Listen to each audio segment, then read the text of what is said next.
सज्जन वृंद आज आम पूजारे बटु धारण करिवार नियम उपरे किसी आलोचना करिवा।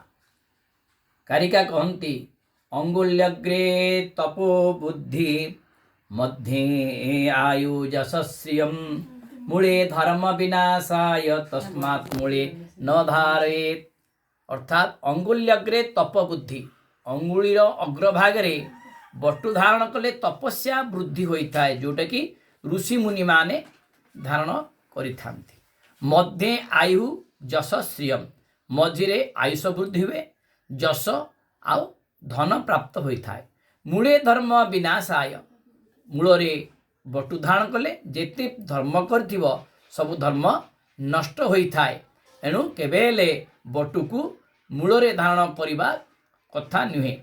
90% ब्राह्मण अछंती सीधा बटु को लेकिरी आंगुठीर मूल लगे दिखाती। यह यथार्थ नुहे। एणु हे सज्जन वृंद आपण ध्यान रखंतु जेमितिका ब्राह्मण माने निजर अंगुलीर मझिरे बटु धारण करिवे। ओम नमो भगवते वासुदेवाय।